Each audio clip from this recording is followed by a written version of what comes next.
Mga master, okay lang bang? Huwag niyong skip ang mga ads sa aking mga video kung okay lang mga master. Salamat sa solid na suporta po. Yon, what's up mga masters? Nandito na naman tayo sa panibagong araw, panibagong kabanata na naman ang pagsasama-samahan natin ngayon guys.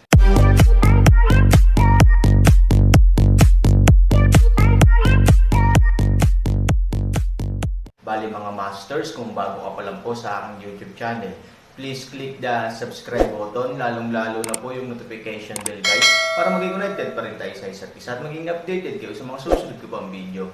Bali mga masters, bago natin umpisahan ng kwento ay mag-shoutout po muna tayo para sa mga solid nating tagapakinig. Shoutout kay Mark Anthony Ronquillo. Shoutout kay Jeps Ignacio. Yun na nga mga masters, no? Bali hindi na ito patagalin. In 3, 2, 1, let's go! Kaagad pagkatapos, kinagat ni Ivory ang kanyang mga ngipin at muling tumagos sa katawan ni Qin Shuang ng may lakas. Gayunpaman, kumpara sa naunang pagmamadali, sa pagkakataong ito ay halatang mas matalino si Ivory. Napakaliit ng kanyang kapangyarihan na makita si Qin Shuang, at pinanatili niya ang karamihan sa kanyang kapangyarihan upang protektahan ang kanyang sarili. Oo nga, isa pa rin itong pamilyar na rebound, ngunit pagkatapos ng desperadong pakikipaglaban ni Ivory sa loob ng ilang minuto sa pagkakataong ito, bagamat hindi ibig sabihin na nanalo siya at pinigilan ang puwersa, hindi bababa sa hindi siya natalo, at hindi rin siya napatalbog ng rebound. Medyo mahina lang, moldito talaga. Bulong ni Ivory sa isang malungkot na boses. Ang lahat ng lakas niya ngayon ay maaari lamang siyang pigilan pansamantala, at halos imposibleng lumayo pa. O, paliitin ang ilang mga probes. Bagaman ito ay bihirang ginagamit, ito ay talagang medyo nagsasalita. Naramdaman ni Ivory na halos malagpasan na niya ang limitasyon ng rebound force, kaya hanggat umatras siya ng kaunti pa mula sa detection force, maaaring makumplito niya ang counterattack. Sa pag-iisip nito, direktang gumalaw si Ivory. Ang lahat ay tulad ng naisip niya, nang palakasin niya ang kanyang anti-rebound na puwersa, malinaw na nararamdaman niya na ang puwersa ng rebound ay patuloy na lumiliit at nagbibigay daan. At ang kanyang sariling lakas, na lumalaki at lumiliit, ay pumipilit din sa loob ng hakbang-hakbang. Ngunit bago siya maging masaya, ang mga umuurong na rebounding na puwersang iyon ay biglang kumilos na parang isang malaking puyo ng tubig, direktang kinokontrol ang kanilang kapangyarihan sa kabilang direksyon, at pagkatapos ay desperadong hinayla sila sa katawan ng galit na galit. Sa sandaling iyon, naramdaman lamang ni Ivory na ang kanyang enerhiya ay pumasok sa isang malaking vortex. Bagamat mayroon siyang mga pag-iingat, protektado lamang siya mula sa pagbabalik. Saan niya naisip na magkakaroon ng backlash? Sa sandali ng gulat, direktang nawala ang kanyang enerhiya. Well, agad na namutla ang mukha ni Ivory, at tumulo ang malamig na pawis sa kanyang noo. Ngunit sa oras na ito, nais niyang bawiin ang kanyang kapangyarihan, na katumbas ng panaginip ng isang hanggal. Nang makita na ang sitwasyon ni Ivory ay hindi tama, at na siya ay mabilis na payat, si Jiang Ho Bai Xiaosheng ay lubos na nataranta. Sa sumunod na segundo, wala na siyang pakialam pa at nagmamadaling lumabas ng kwarto para hanapin si Han Sanchen. Si Han Sanchen doon, ay umiinom kasama si Mo Yang at ang iba pa sa oras na ito at hindi masaya. Matagal nang hindi nagkita ang magkapatid, at bihira lang magkaroon ng ganoong pagkakataon na maglasing, kaya wala ni isa sa kanila ang tumikom ng bibig, at galit na nagpapakain sa isa't isa. Medyo namumula ang mukha ni Han Sanchen, at medyo lasing din ang kanyang mga mata. Gayunpaman, nang siya ay masaya, si Bai Xiaosheng ay nagmamadaling lumapit. Ilang salita lang ang nakakabit sa tenga ni Han Sanchen ay halos mapatalon si Han Sanchen, at agad na nagising ang alak. Hindi alintana ang iba, si Han Sanchen ay sumugod ng may pagkabalisa. Nang siya ay nasa silid, si Ivory ay nakahiga na sa mga balikat ni Qin Shuang, ang kanyang mukha ay mapatla at walang dugo. Gusto ni Han Sanchen na subukang buhatin si Ivory, ngunit noong una niya itong hinawakan, napatalbog siya ng isang puwersa. Loko ka na naman. Sa isang galit na sumpa, paanong hindi alam ni Han Sanchen ang sitwasyong ito? Ilang beses na niyang pinagaling si Qin Shuang noon, at hinaras siya ng kakaibang puwersang ito. Ngayong muli akong nagkita, alam ko na ang nangyari. Saktan mo ang asawa ko, huwag mong sabihing galit ka lang, kahit Diyos ka, kailangan kitang. But asin. Pagkatapos ng mga salita, biglang tumaas ang isang superpower, at pagkatapos ay biglang sumampal kay Ivory. Agad na binalot ng itim na enerhiya ang katawan ni Ivory. Kasabay nito, ang panloob na lakas ay nagsimula ring makipagkompetensya ng husto sa puwersa ng rebound. Just because you fucking want to fight me. Ibigay mo na. Boom! Sa malakas na pagsigaw ni Han Sanchen, ang itim na chi ay agad na naging mas mabangis. Break na. Aba, ang puwersa ng rebound ay tila napakalakas, ngunit sa ilalim ng epekto ng napakalakas na itim na enerhiya ni Han Sanchen, halos nabasag ito sa isang iglap matapos itong pigilan ng isang segundo. Kahit sino sa mundong ito na gustong pigilan si Han Sanchen sa pagliligtas kay Ivory ay hindi naiiral, lalo pa ang isang malaking lakas ng hininga sa harap niya. Boom! Si Ivory ay direktang tumalbog palayo, at walang pakialam si Han Sanchen. Matapos hilahin si Ivory palayo, direktang kinuha niya ang kapangyarihan ni Ivory gamit ang isang palad, at inatake ang enerhiya sa katawan ni Qin Shuang. Alam niyang ang pagkawala ng rebound force ay hindi nangangahulugan na tapos na ang lahat. Susunod, magkakaroon ng mas mabangis na paglamon. Halika, tingnan ko, kung mas naninigarilyo ka, o kung si Laozi ang mas baliw. Halika, ipaglaban mo ako. Galit na galit, si Han Sanchen, na hinawakan sa kaliskis, ay lubos na nagalit. Storytelling channel sa YouTube. Kakaibang sabihin, ang hiningang iyon ay tila naiintindihan ang mga salita ni Han Sanchen, at sa sumunod na segundo, nagkaroon ng biglaang paggalaw, isang pagbabago, at pagkatapos ay ang malaking puwersa ng pagsipsip ay direktang gamulong papasok na galit na galit. Naubos na ni Han Sanchen ang kanyang panloob na lakas. Huwag kang matakot, tamang-tama. Ang dalawang puwersa ay tila inilipat kaagad ang larangan ng digmaan. Isang segundo bago, nag-aaway pa rin sila sa isa't isa, ngunit ang segundong ito ay naging tug of war, naghahatak sa isa't isa, sinusubukang sipsipin ng buo ang kabilang panig sa kanilang tagiliran. Ngunit malinaw naman, ang ilang mga bagay ay hindi kasing simple ng inaakala, at ang ilang mga tao ay hindi na tulad ng dati. Marahil ang dating Han Sanchen ay masasaktan pa rin paminsan-minsan dahil sa kapangyarihang ito. Ito rin ang dating katotohanan, ngunit ngayon, ito ay ganap na naiiba. Lahat sila ay demonyong enerhiya, at lahat sila ay napakadalisay, ngunit si Han Sang Qianlai ay mas mabangis at nangingibabaw. Lalo na sa ilalim ng galit, ang paghaharap ni Han Sanchen sa lahat ng mga gastos ay ganap na sumikop sa unang pagkakataon. Ang aura na tila nakatago sa katawan ni Qin Shuang ay lubhang nangingibabaw, ngunit hindi umabot ng 5 minuto ang paglanghap kasama si Han Sanchen, at pinili niyang umatras. Si Han Sanchen ay hindi nagsisi, at ang itim na enerhiya sa labas ng kanyang katawan ay kumakalat, at tiyak na lulunok siya ng hininga na nakasakit kay Ivory.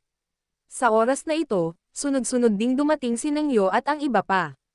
Biglang umalis si Han Sanchen sa mesa ng alak, at mali ang kanyang ekspresyon. Matapos nilang mapansin ito, nagmamadali silang pumunta, ngunit nang makapasok sila sa silid, nakita nila si Ivory na naghihingalo at si Han San na puno ng itim na enerhiya. Libo-libo, hindi maiwasang mabigla. Nauna si Nangyo at mabilis na dinala si Ivory sa kanyang tabi. Go! Para tulungan si Sanchen, bagamat gumaling na si Sanchen, ang kanyang katawan ay napakalakas at mahirap din siyang kontrolin. Ang kanyang mood swings ay magiging napakalaki, at kailangan nating subukang pigilan siya. Kung hindi, lahat ay dapat itapon sa lungsod. Magkakaroon ng panganib. Bagamat hindi naiintindihan ng maraming tao ang kasalukuyang sitwasyon ni Han Sanchen, ngunit pagkatapos marinig ang mga salita ni Ivory, wala pa rin silang pakialam sa ibang mga bagay. Minadali nila ang kanilang kapalaran at sinubukang hilahin si Han Sanchen. Gayunpaman, kahit na ang lahat ay nagtutulungan, noong una silang dumating sa tabi ni Han Sanchen, ang itim na aura ay agad na naging lubhang agresibo. Hindi man lang naintindihan ng lahat ang nangyayari, at lahat sila ay itinapon. Ang itim na hangin ay galit na galit, at ang lahat sa paligid ng bahay ay nanginginig. Mabilis na bumangon si Nangyo mula sa lupa, sinulyapan ang lahat, tiniis ang sakit, at sumigaw ng malakas, lahat, huwag mag-relax, nasa paligid tayo at napahiya sa itim na chi ng aroy, kasama si Qin Shuang, natatakot ako na mas mahirap. Anyway, buksan mo si Han Sanchen at iligtas si Qin Shuang. Oo, ang daming nag-order. Sa sumunod na segundo, sa ilalim ng pamumuno ni Nang Yo, lahat ay sumugod muli kay Han Sanchen. Sa pagkakataong ito, ang sama-samang pagsisikap ng lahat ay tuluyang nalagpasan ang tanikala ng itim na chi at matagumpay na naabot ang paligid ng Han Sanchen. Ang isang piraso ng enerhiya sa kamay ng bawat tao ay direktang pumasok sa katawan ni Han Sanchen, sinusubukang tulungan siyang patatagin ang kanyang puso. Diyos ko, bakit ang gulo ng aura ng katawan niya? Hindi pa ako nakakita ng ganoong eksena sa katawan ng tao. Hindi lang demonyong enerhiya, kundi marami pang ibang aura. Diyos ko, tao ba ang taong ito? Kung tao iyon, sa tingin ko ay may sumabog at mamatay. May mga bagay na hindi mo malalaman kung hindi mo nakikita. Kung titignan mo ito, gulat na gulat ka. Ngayong may pagkakataon na ang lahat na silipin ang katawan ni Han Sanchen, natural silang nabigla at walang masabi. Isa lang itong malaking metamorphosis na buhay. With such a chaotic aura in the body, actually. How could it be so? Dapat matagal na itong sumabog. Ito ay pangunahing sentido komon. Huwag kang magambala, ingatan mo siya. Bagamat nabigla si Nang Yo, naunawaan niya ang mas mahalagang gawain sa ngayon. Sumunod ang lahat, at saka lang nila muling itinoon ang atensyon mula sa pagkagulat. Sa oras na ito, wala pa ring plano si Han Sanchen na pakawalan ang hiningang iyon. Karamihan sa kapangyarihan sa kanyang katawan ay naghahabol pa rin ng ligaw sa katawan ni Qin Shuang. Malinaw na ipinakita sa mukha ni Qin Shuang Jume ang sobrang sakit na ekspresyon, ngunit para kay Han Sanchen, na namumula na ang mata, hindi niya ito makita. Nasa panganib si Qin Shuang. Nang mapansin ito ni Nang Yo, nagulat siya. Kung magpapatuloy ito, hindi ko alam kung ano ang mangyayari kay Han Sanchen, ngunit tiyak na mamamatay si Qin Shuang. Ano man ang iba, walang pagpipilian si Nang Yo, kaya nasusugpo lamang niya si Han Sanchen habang nagngangalit ang kanyang mga ngipin. Buzz! Sa sandaling iyon, naramdaman lang ni Nang Yo na parang nakatagpo siya ng napakalakas na synthetic na kakaibang katawan. Ang kanyang katawan ay halatang baliw na near rebound ng itim na chi ni Han Sanchen, ngunit ang tunay na chi sa kanyang katawan ay baliw na nauubos. Pagdurusa, labis na hindi komportable. Ang pinsalang nanambalik mula sa labas ay parang hilingan ng karne, ngunit ang pagsipsip sa loob ng katawan ay parang isang malaking espongha, baliw na gumugulong sa kanyang hininga. Sa ilalim ng dobleng pag-atake, kahit si Nang Yo ay naramdaman na ang lahat sa kanya ay mabilis na nauubos. Nasa panganib si Nang Yo, pakitulungan ang lahat, sigaw ni Mo Yang. Sa susunod na segundo, isang grupo ng mga tao ang muling nagsikap, halos walang pag-aalinlangan, at ang kanilang pag-atake kay Han Sanchen ay naging mas mabangis. Hindi naman, baka may mga taong nag-aakalang siya ang pinuno ng alyansa at hindi nang ahas na patayin siya, ngunit ngayong magkasunod na aksidente sina Nang Yo at Qin Shuang, hindi na makontrol ng lahat. Si Jiang Ho Bai Xiaosheng ay patuloy na umiling, mula sa kasalukuyang punto ng view, ang sitwasyon sa kanyang harapan ay hindi maganda. Para sa amin, isang magandang bagay na maging kakampi si Han Sanchen. Siya lang ay sapat na para sirain ang mundo. Ang kalaban, para sa amin, ay isang kalamidad. Maliban kay Qin Shuang at Ziking, nasa atin talaga ang lahat ng pwedeng laruin, ngunit maaari mong tingnan ang eksena. Oo, kinailangang aminin ni Ivory na kahit na napakaraming mahuhusay na manlalaro ang naglalaro ng magkasama, si Han Sanchen ay hindi nahulog sa anumang kawalan. Alam mo, ito ay kapag ang atensyon ni Han Sanchen ay nasa Qin Shuang. Sa sandaling inatake ni Han Sanchen ang lahat ng buong lakas, ito ay magiging isang mapang wasak na dagok. Ngayon na-trap na si Nang Yo. Bagamat iniligtas sila ng lahat, ang pagkapatas ay pansamantala lamang. Naniniwala ako na sila rin ang haantong kay Nang Yo. At sa oras na iyon, magkakaroon pa ba tayo ng sino mang makapagliligtas sa kanila?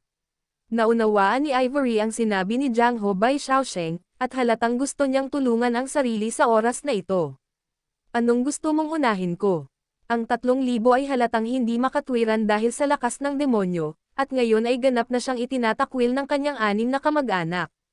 Walang saysay ang sino mang pigilan siya. Ang tanging paraan sa oras na ito ay pigilan siya. Pinakamahalaga ka ni Han Sanchen sa buhay niya.